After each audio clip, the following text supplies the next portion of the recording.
Dados dos Estados Unidos continuam convergindo para levar a bolsa para um período de altas, a gente já vai falar sobre isso, enquanto a CEMIG anuncia dividendos extraordinários junto com o resultado, e já tô sentindo cheiro de sardinhada aqui. Vai ser eu novamente a ter que falar a verdade para vocês.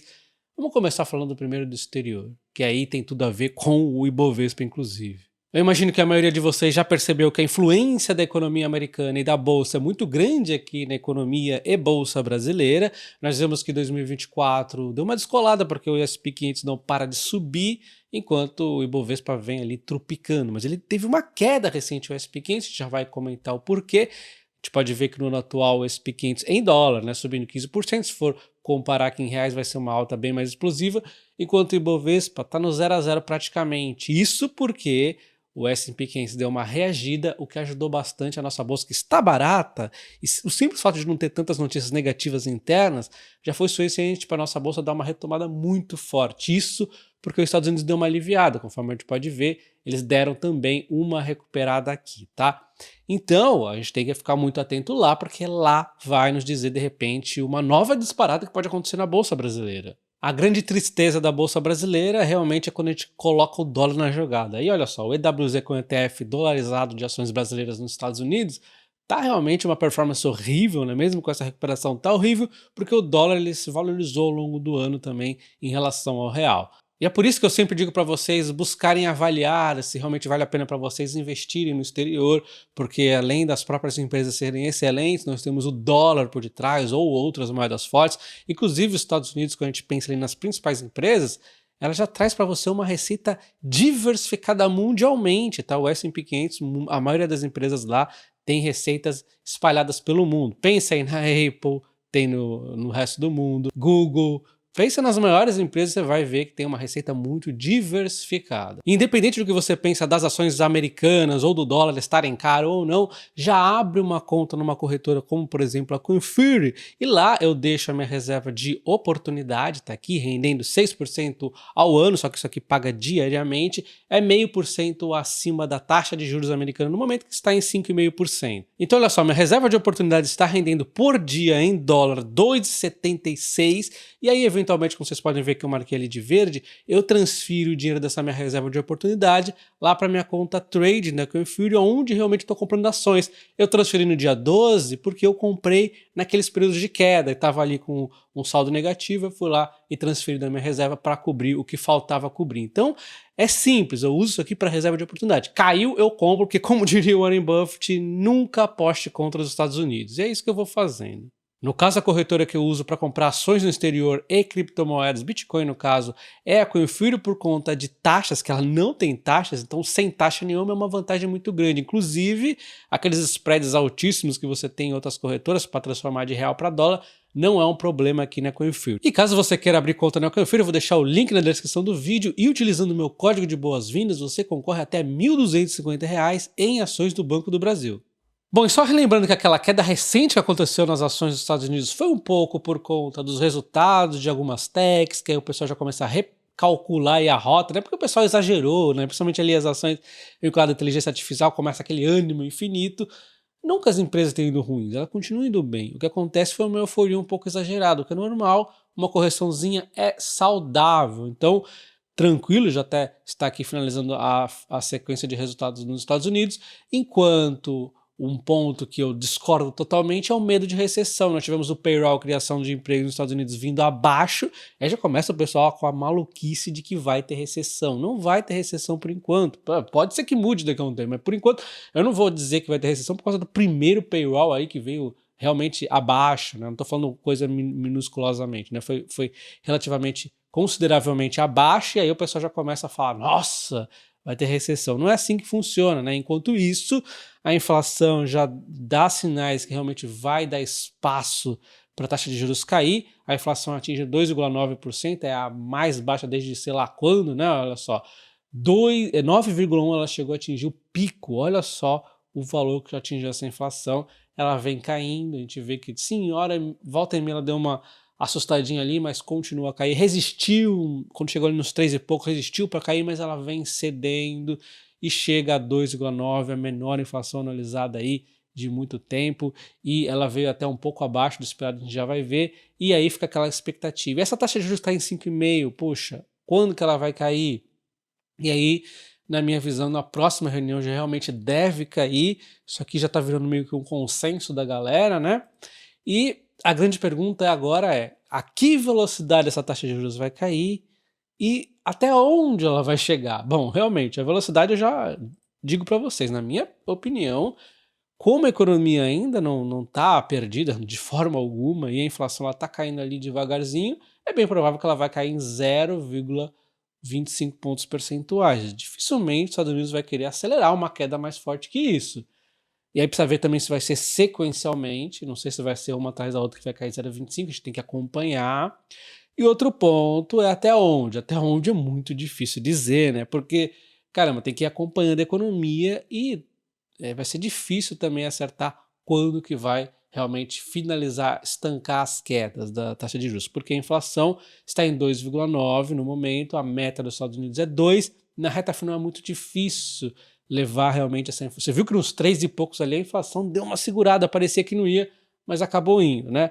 E aí nós vivemos então essa narrativa. A que velocidade vai cair a taxa de juros e até quando vai cair. E quando nós olhamos aqui as previsões para a taxa de juros americana, o pessoal está completamente maluco. Se a gente volta 2 semanas atrás, a maioria achava que não ia cair, passou o payroll ruim, do nada o pessoal, não, vai cair, todo mundo achando que ia cair 0,25, alguns achando que ia cair meio, do nada eles começaram a cada vez ficar mais otimistas em relação a uma queda de 0,50, olha só, mas eles começaram a reduzir, achando, caramba, a economia dos Estados Unidos não está tão esburacada, são malucos esses caras, né? E aí, hoje, mesmo com a inflação vindo abaixo do esperado, o pessoal continuou recalculando, agora está em 36% achando que a taxa de juros vai cair 0,5% e cair 0,25% está a 64%, e eles voltam aqui na minha estimativa que é cair 0,25%. Lembrando que eu não sou especialista, muito menos nos Estados Unidos, mas eu não fico mudando de opinião da noite pro dia como esses caras aqui. Como é que pode, né? Do nada não vai cair taxa de juros nenhuma, do nada vai cair 0,50. Eles são malucos, né? Agora tá aqui o pessoal convergindo para um cenário mais realista. Bom, então vocês entenderam, se a economia americana não tiver uma recessão e a taxa de juros começar a cair, é um grande impulsionador, um grande motivo aqui para as ações brasileiras terem aquele high forte no fim do ano. E na minha visão, é o que deve acontecer nos Estados Unidos. Deve começar a cair a taxa de juros e não deve ter uma recessão, o que é uma grande ajuda para a gente, mas óbvio, também não é só isso. De repente, começa a vir dados negativos aqui internos, ou de repente na China, a gente também tem essas influências. Mas o primeiro ponto bem importante aqui para a gente, eu acho que vai convergir para o positivo. Então, a expectativa minha é rally de alta no fim do ano. E agora vamos falar da CEMIG, subindo nesse momento 8% após o anúncio de dividendos extraordinário, e lá vai eu falar a verdade, lá vai eu cutucar o que não deveria, lá vai eu perder inscrito, lá vai eu ganhar rating, né? Porque eu sou o único que tem, não sei, parece que há algo em mim que só eu busco a verdade, que independente das consequências. Cara, você sabe como começou esse canal aqui? Começou com eu falando a verdade para o CEO da Telefônica, que eu trabalhava na Telefônica, eu simplesmente disse que a ideia dele de voltar ao escritório presencial em julho de 2020 era péssima, né? Era ruim. Não falei com essas palavras, obviamente, mas caramba, a ideia era ruim, né? O que aconteceu foi que na semana seguinte eu fui demitido, com uma desculpinha esfarrapada lá, não sei o que, nananã. Só que, poxa, eu vinha recebendo uma série de elogios ali da chefia, e aí do nada, né? Coincidentemente, após eu falar mal de uma ideia do CEO, eu sou demitido. Então, assim, esse sou eu falo contra a vontade do que as pessoas querem ouvir muitas vezes, né? Isso aqui muitas vezes não é bom pra gente, mas às vezes a gente é recompensado. Quem lembra da AS Brasil, né? Quem aí lembra eu falando mal da Tietê11 antes da crise hídrica? Olha o quanto que a ação caiu depois daquilo. A gente vai ter que refletir esse assunto, tá? Cara, você não tem que querer ouvir o que você quer ouvir, você tem que querer ouvir o que é verdade. Não é tão ruim que nem a Tietê11, não é, mas tem coisa que é potencialmente ruim sim, tá? Então olha só, ela disparou aqui, né? Maravilha. Tem um anúncio de dividendos de 49 centavos, a Datacom é dia 23/8, né, o pagamento é 30/8, maravilha, tá aqui, ó. Então, quem tiver as ações dia 23/8 vai receber o dividendo dia 30/8 de 49 centavos, dando 4,13% de yield de uma só vez na CEMIG, isso mesmo com essa alta dela. E aqui já tem um primeiro problema, né? Se você comprou antes, bacana. Você comprar depois do anúncio de dividendos, esquece, cara. Anúncio de dividendos é só para você comemorar se você tem ação. Por isso que existe o mapa do dividendo inteligente do Barça. É isso que ele fala. Você compra ali se antecipando aos dividendos, que aí a ação, quando anuncia um dividendo surpresa, um dividendo alto ali, você tem essa disparada das ações. Óbvio que neste caso não tinha como você seguir o mapa do dividendo inteligente, porque o anúncio de dividendos é exatamente uma reserva aqui, né, de dividendos obrigatórios não distribuídos. Então foi aqui uma surpresa. Esse não é um dividendo que vai ser recorrente, você não pode ficar contando com esse dividendo. Então esse é o primeiro problema, e esse é um problema ponto. Você não pode comprar a CEMIG por conta de um anúncio de dividendos. Você já deveria saber disso. Não deve, mas não é isso o ponto principal que eu estou falando. Então esse aqui é fato. Então vamos falar um pouco mais da CEMIG e assim, depois eu tento concluir o que eu faria. Óbvio que a visão é um pouco diferente se a pessoa tem a CEMIG ou se a pessoa não tem a CEMIG e quer correr atrás da CEMIG. Cara, se você não tem, vamos entender aqui primeiro, vai. Bom, então a CEMIG ela tem a distribuição de energia, que é uma das frentes principais da empresa, uma área muito grande que ela abrange ali, né, em Minas Gerais. A distribuição dela tem uma vantagem frente à maioria, assim como a Copel, que foi renovada há menos tempo. Então ela não precisa se preocupar com o ministro Dilma de Energia lá, que é um populista nato, e aí ela não está tão preocupada com as bagunças que ele vai fazer lá no setor. Então, positivo pra caramba aqui, isso aqui não tem como negar, tá? Inclusive poucos dizem, mas eu tô lembrando para vocês. Ela não vai enfrentar essa dor de cabeça, pelo menos não agora. Então, temos aqui a geração, que é importante para ela também, transmissão também e a comercialização de energia. Então, uma empresa diversificada, isso é um ponto positivo para a CEMIG. Tem aqui ainda o gás natural, e aqui já tem um pouco de dúvida. Qual será o plano da CEMIG aqui com a Gasmig? Será que vai fazer o IPO? Será que vai vender e pagar em dividendos extraordinários? Aqui tem um pouco de dúvida, né? De repente vender e focar no core business, né? Que isso foi um dos pontos da CEMIG nos últimos anos, né? Então, ela mesmo disse, tá, o IPO está ali sobre alternativa, mas não é uma decisão ainda, tá? A gente vê então uma performance, vou pegar aqui os últimos 10 anos, olha que alta, infinita, maravilhosa a empresa fez, né? E isso tem uma história, cara. A história, óbvio, é o lucro que subiu infinito. Primeiro, passou-se aquele período das trevas ali da Dilma, empresas do mundo, do Brasil inteiro, aliás, estavam sofrendo e as elétricas também. Só que, saindo a Dilma ali, junto com o turnaround da CEMIG, houve aquela sensação por vários estados brasileiros que as elétricas precisariam fazer um turnaround dela, né? Precisariam enxugar os custos, precisariam trabalhar a eficiência. Se você vê os gráficos ali da Copel, vai ser parecido, os lucros subiram, e é esse lucro subindo que fez ambas as empresas performarem tão bem.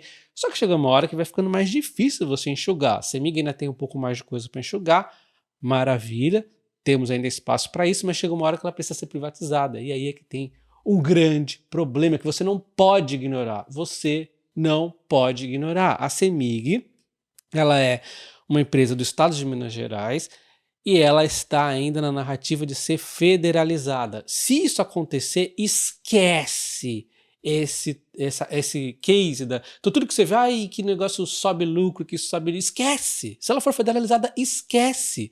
Ela cai nas mãos podres, fedorentas, corruptas do governo federal, esquece isso acontecendo. Aí mais para frente vem um outro governo e muda tudo, pode acontecer também, mas num primeiro momento, se isso acontecer agora, esquece. Então é por isso que quem já tem, talvez faça sentido, pô, eu vou ficar aqui, de repente, puxa, beleza, perde no primeiro momento nesse governo, mas depois ganha, não sei se vai ser federalizado ou não, faz sentido. Agora você que não tá nesse case, você entrar, cara, não, assim, eu não veria sentido, pelo menos.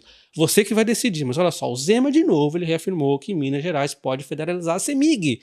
E não adianta você ficar com continha, ai, mas a dívida de Minas é muito grande. Cara, a gente não sabe o que eles estão negociando. De repente, a dívida que o Estado vai perdoar, que o governo vai perdoar do Estado é maior do que o valor da CEMIG, não importa, isso não importa. O que importa pra gente é o seguinte, Zema falou novamente que Minas pode federalizar a CEMIG. Vai passar para a mão do Estado gordo, fedorento, corrupto e populista. Sabe o que isso significa? Rapidinho, eu já te dou 2 exemplos porqueira para você. A Eletrobras está doidinha para tirar alguns ativos ali, como por exemplo o Angra 3, um ativo que, cara, é a prova do fracasso aqui no Brasil, com a Dilma lá, com esses negócios aí de energia nuclear. Isso aqui é perfeito para o governo federal pega aqui a CEMIG e pega a Angra. Ai, Dalton, mas isso não é o fim. Tá, ele vai pegar o Estado gordo, fedorento, corrupto, ineficiente e vai enfiar companheiro dentro da empresa. Ai, Dalton, mas ainda não é o suficiente. Ele pode, de repente, começar a pegar cases ali da Petrobras. Então, de repente, para não arrumar mais dor de cabeça investindo na eólica offshore, de repente a eólica offshore agora é a CEMIG que vai investir. E eu nem acho que a eólica offshore é ruim, mas caramba, você começa a perder o foco da empresa, tá? Daqui a pouco tem nuclear e eólica offshore. E de repente a distribuição já passa a não ser um foco da empresa. Por que ela quer distribuir energia lá em Minas? Aí vende, sei lá. Cara, N coisas podem acontecer com a troca de um comando da empresa, e esse é um comando que está totalmente desalinhado com a CEMIG. Não é só a questão de estar na mão do governo X ou Y, é questão que nós estamos falando do Estado passando para o federal. Aí se o próximo presidente de repente resolver privatizar, aí volta tudo a maravilha. Mas na mão do governo federal, que não tem uma intenção tão adequada como o próprio governo estadual, independente de qual partido, tá? Não encaixa. Aí mais você pode falar, ai beleza, mas o governo federal, saindo esse governo aí que gosta dos companheiros na empresa, entra outro, ele vai querer dividendos. Tá, mas será que dividendos é a melhor coisa que você quer? Só isso para a empresa? Você quer dividendos, mas você quer crescimento. E para ter isso, você precisa uma empresa focada no que ela vai fazer. Como é que você vai focar aqui em Minas se você está no governo federal? Então a única saída, na minha visão, se esse negócio federalizar e a empresa voltar a ser boa, é privatizar. Essa é a única saída. E aí você raciocinei com você, né? Caramba, então pode dizer que ela vá ser uma desgraça nos próximos 2 anos, de repente continua ainda meia boca porque o outro governo não vai privatizar, ou de repente privatiza e volta a subir. N cenários podem acontecer, mas o fato é que se eu estou fora desse enrosco, eu não vou entrar agora, né? É isso, é basicamente isso. Cada um tira as conclusões, não é claro como é esse Brasil, quando era Tiet 11, que era nítido que ia dar ruim aquilo por um tempo, até depois, vocês viram que eu comprei ele nos fundos, né? E continua ali agora com a hora, mas eu vou falar mais disso, tá? Você tem que refletir, você tem que saber o que você está comprando, você tem que saber o case, a batalha que você está enfrentando, né? Agora a pessoa entra na CEMIG agora e tá querendo achar que é bom ou ruim por conta de um ano. Você tem que pensar mais para frente, tá? Deixa nos comentários se você viu sentido no que eu expliquei aqui. É impossível que você não veja sentido. Se você não veja sentido, você não prestou atenção no que eu falei. Um abraço e até o próximo. Valeu!